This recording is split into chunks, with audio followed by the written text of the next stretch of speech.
యేసుక్రీస్తు నమ్ముకొని యేసుక్రీస్తుని వెంబడిస్తూ యేసుక్రీస్తుని సేవిస్తూ ఆయన అడుగు జాడలు నడిచిన ఒక స్త్రీ ఉంది. నిన్న మనం చూసాం. క్రికెట్ ఆడిన స్త్రీ. ఏం పేరయ్యా? జమీబా. విన్నారు ఈ మాట ఎప్పుడన్నా?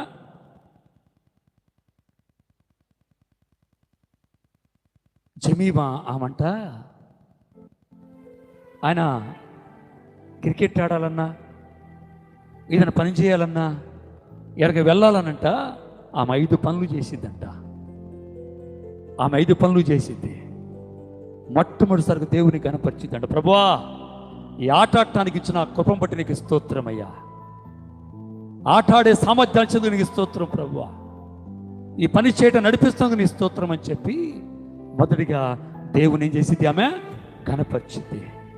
ఆ తర్వాత పని చేసే ముందు, పని ప్రారంభించే ముందు, ఆట మొదలు పెట్టే ముందు, ఆటకు వెళ్ళే ముందు ఆమె ఏం చేసి మొదటిగా ప్రేయర్. పనికి ముందు, ఆటకు ముందు ఏం చేస్తున్నామా? ప్రార్థన చేసిందంట.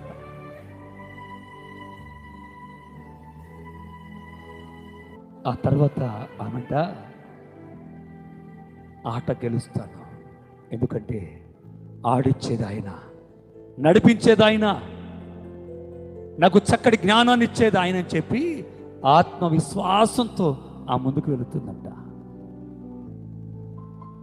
ఎవరామె? జమీబా. ఆట అయిపోయిన తర్వాత ఏం తీసుకోవాలి? కప్పు తీసుకోవాలి. పరిగెత్తుకుని కప్పుకు సమీపించలేదు ఆమె.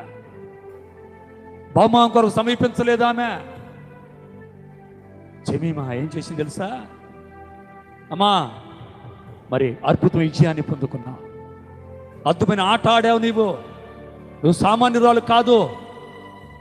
మొదటిగా ఎవరికి థ్యాంక్స్ చెప్పాలనుకుంటున్నామంటే మొట్టమొదటిసారిగా జీసస్ క్రైస్ట్, హల్లెలూయా, దేవునికే నేను థ్యాంక్స్ తెలియపరచాలి, ఎందుకంటే ఆయనే నన్ను నడిపించింది.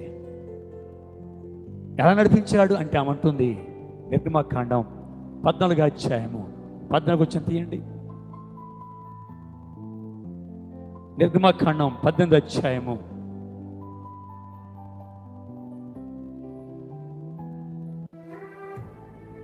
14 మైకులో చదవండి. 14 నిర్గమకాండం. యెహోవా మీ పక్షమున యుద్ధము చేయును, మీరు ఊరికనే ఉండవలెనని ప్రజలతో చెప్పెను. చాలు.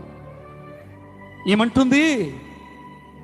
ఈ ఆట ఆడింది నేను కాదు, నా పక్షాన ఆట ఆడుతుంది ఆయన, నా పక్షాన నిలబెట్టి నడుపుతుంది యేసు, జీసస్ క్రైస్ట్ ఆయన.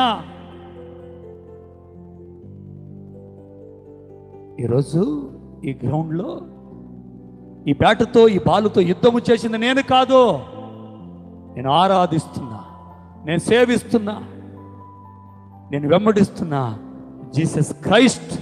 ఆయన నా పక్షాన యుద్ధము చేశాడు. ఆ వాక్యాన్ని చదువుకొని, ఆ వాక్యాన్ని చేతబుట్టుకొని దైవిక సంకల్పంతో నేను ముందుకు వచ్చానయ్యా. నా జీవితంలో ఆట ఆడే ముందు, పని చేసే ముందు, బయటకు వెళ్ళే ముందు ఈ 5 మొదటిగా నేను జ్ఞాపకం చేసుకుంటా. ఆ 5 ఆయుధాలు పట్టుకొని. Thank Jesus because I couldn't do this on my own. I know he carried me through today. Today was not about my 50 or my 100. Today was about making India win. I know I got a few chances, but I just feel that God scripted everything, and at the right time when you do things with the right intention, he always blesses, and I just felt everything that happened so far was just a setup for this. I've almost cried every day throughout this tour. I was not doing well mentally, going through a lot of anxiety. Then ఈరోజు ఇంత విషయం వచ్చిందంటే ఈ లక్షల మంది గ్రౌండ్లో నన్ను కనపరుస్తున్నారంటే ఈ ఘనత నాకు కాదు, నాకు కాదు, నీకే ప్రభువా, ఆయనకే ఘనత అని చెప్పి లక్షల మంది ముందు పబ్లిక్ ప్లేస్లో యేసుక్రీస్తుని ఘనపరుస్తుందా.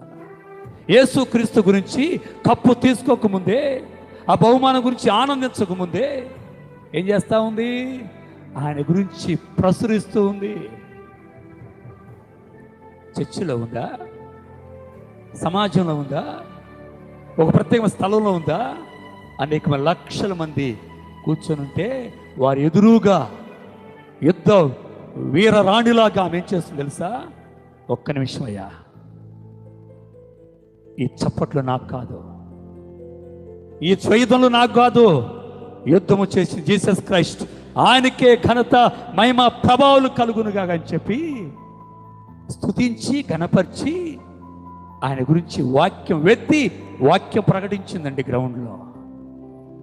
ఈరోజు ఎన్నో సంవత్సరాలుగా పళ్ళకు సమీపిస్తున్నావు, ఎన్నో సంవత్సరాలుగా యేసు రక్తాన్ని శరీరాన్ని నువ్వు ముట్టుకొని తాగుతున్నావు, కానీ ఆజ్ఞ మాత్రం మర్చిపోయావు. ఆయన మాటలు పెడచెవున పెట్టావు, కానీ జమీమా మాత్రం యేసుని గురించి ప్రకటిస్తుంది, ఆయన మాటలు ప్రసురిస్తుంది, కళ్ళము నీళ్లు పెట్టుకుని ఏడుస్తుంది. బహుమానం వచ్చినప్పుడు ఆనందించాలి, విజయం వచ్చినప్పుడు సంతోషించాలి, లేచి గంతులు వేయాలి. కానీ ఈ ఘనత, ఈ మహిమ, ఈ పేరు, ఈ ప్రత్యేకతలు జీసస్ క్రైస్ట్ మాత్రమే చెందాలి. అవునయ్యా, ఏ పాటిదాన్ని నేను, ఏ మాత్రపదాన్ని నేను. ఎందుకు ఆమె అంతగా దేవుని కనపరిచింది తెలుసా? ఆమె 6 సార్లు ఓడిపోవాల్సిన మనిషి, 6 సార్లు పడిపోవాల్సిన మనిషి, ఆటకు ముందే ప్రారంభంలోనే గ్రౌండ్ బయటకు వెళ్ళాల్సిన మనిషి 6 సార్లు పడిపోతాను అనుకుంది. ఆ బాలు మనుషుల చేతులు పడిలోపే దేవుడు హస్తాన్ని అడ్డుపెట్టి ప్రతిసారి తప్పిస్తొచ్చాడు. 6 సార్లు క్యాచ్ మిస్ అయిందంట ఆమె. అందుకే ఆమెకి పశ్చాత్తాపం, అందుకే ఆమెకి ఆనందము హద్దులు దాటిపోయి, ఎప్పుడో నన్ను క్యాచ్ పట్టుకొని ఓడించేవాళ్ళే, ప్రతిసారి ఓడిపోతానేమో అయిపోయిన నా పని అనుకుంటూ ఉన్నా, అనుకునే ప్రతిసారి ఆయన హస్తాన్ని అడ్డుపెట్టి ఈరోజు ఈ యుద్ధంలో నన్ను ఈ ఆటలు గెలిపించాడని జమీబా సంతోషంగా ఆనందముగా వాక్య నిర్మాకాండ 14 ఎత్తిపట్టి ప్రపంచానికి వాక్యాన్ని ప్రకటించింది. ఈరోజు నీవు ఎన్నో కార్యాలు పొందుకుంటున్నావు, ఎన్నో ఆశీర్వాదాలు పొందుకుంటున్నావు, ఎన్నో దీవెనలు పొందుకుంటున్నావు, ఎన్నో స్వస్థతలు పొందుకుంటున్నావు, ఎన్నో ఆశీర్వాదాలు నీ జీవితంలో పొందుకుంటున్నావు. ఏ రోజైనా ఆయన గురించి ప్రకటించావు తమ్ముడు, చెల్లి? ఏ రోజైనా ప్రకటించావు ఆయన గురించి నీవు? మరి ఏ మనస్సు పెట్టుకొని బల్లకు సమీపిస్తున్నావు తల్లి? ఎవరిదే పెట్టుకొని బల్లకు సమీపిస్తున్నావు నీవు?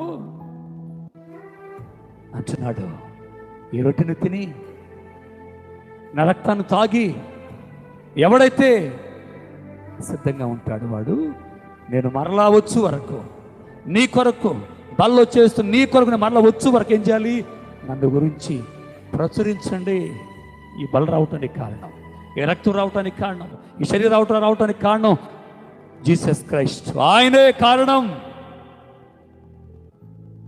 అని నా గురించి ప్రశంసించండి అమ్మా అని చెప్పి 2024 సంవత్సరాల క్రితం ఆయన చెప్పాడు. మనం మర్చిపోయాం, కానీ జమీమా మాత్రం మర్చిపోలా. విజయానికి ముందు దేవుని స్తుతించింది, విజయం తర్వాత దేవుని జ్ఞాపకం చేస్తా ఉంది. ఏం చేయాలంటే మూడవదిగా బల్ల సమీక్ష మందం ఆయన మరణాన్ని ప్రశ్నించు